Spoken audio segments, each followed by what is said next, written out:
Hi, my name is Kyle Young, and I'm an agent with Heartline Literary Agency. And I'm going to be reviewing with you what I like to call a polish draft. A polish draft is what I request of my authors, my clients, before I send out their manuscript to a potential editor or publisher. And in the polish draft, it is the extra little tweaks and twists that we do to your manuscript before we send it out. And this is after you've done your final edit. When you think your book is done and ready to go to an agent or done and ready to go to a publisher, we go through this, what I currently have as a 7-step process. So I'm going to go through this with you in the next few videos and kind of work through the polish draft with you and how you can apply this to your own manuscript. Now, we're going to be using an unedited version of one of my unfinished books. This is the Last Wave Sun book. And so we may find out in this video how bad I did at some of these things. But as we go through this book, we will investigate these 7 steps. The first thing, let's pretend my book is ready to be published. The first thing that I do is what I call the look test. The look test is a very simple process. I write, mainly I write in Scrivener, but I've exported a Word for this. You can also do this in Scrivener. But for my look test, I am just simply doing a very quick scrub through of my document or scroll through, and I'm trying to get as much of the document on a page as I can in an effort to look at my document. So I like to have a look like this where I can see multiple pages at a time. And the look test is very simple. I'm going to zoom out and I'm going to look at the very first word in every chapter, the, he, or in every paragraph. When, the, he, thank you, movement. So for me right here, I would edit out one of these he's and 2 of these thes.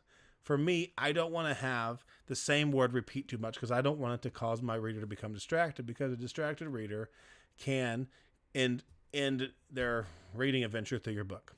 Something else may catch their attention and they might find it odd, and I don't want to do that. So right there, I would highlight both of those and recognize that I needed to fix 2 of these pretty immediately.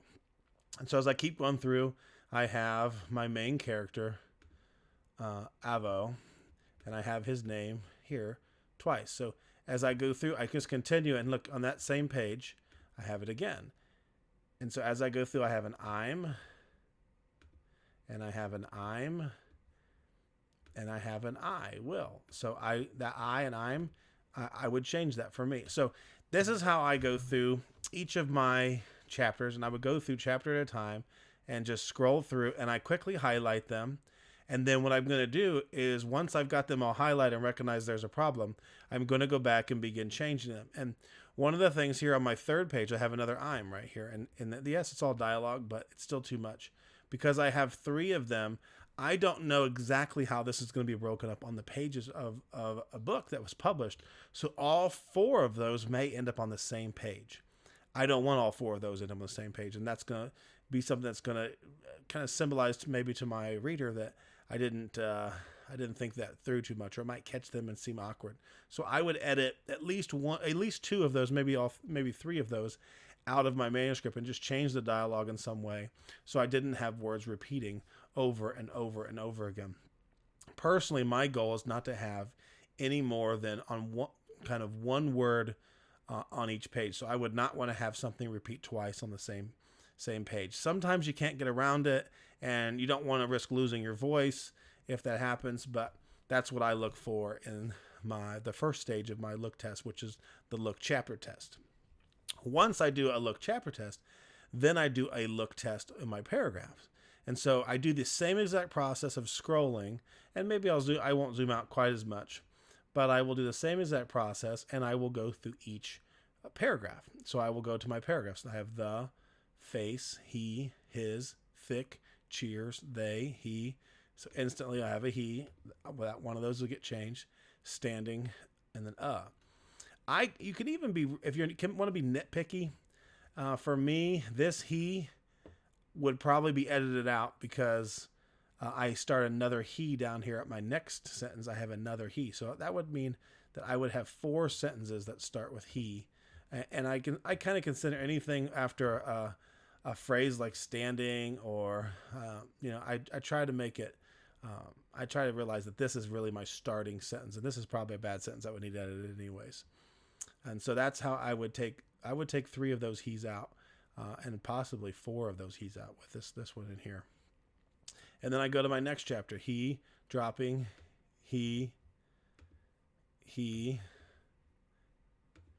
and he. So again, you can see this is obviously an unedited manuscript by me. But all of those, I would take all of them but one of them out, and maybe even all of them, because I have he up here in this other chapter, and so in this other paragraph. So what you want to do is you want to make sure, look, I have another he here. And so you look for words that repeat, and we each have a crutch. And I typically, when I'm editing a document, I go back with a look test, and that's how I catch a lot of the things I might have missed in my manuscript. So I hope this helps you. I would do this through with my authors. I always do this with the first 3 chapters of the manuscript, the 3 chapters that we're submitting. And then I ask them to do this after we submit that initial 3 chapters. They need to also do this with their synopsis, but then they need to do this for their entire manuscript once we've got it out and being shopped around. I hope that gives you an idea of the look test, and check out some of the other videos for some more information about how to kill your as monsters, how to beat up your dialogue, and how to search for weed words.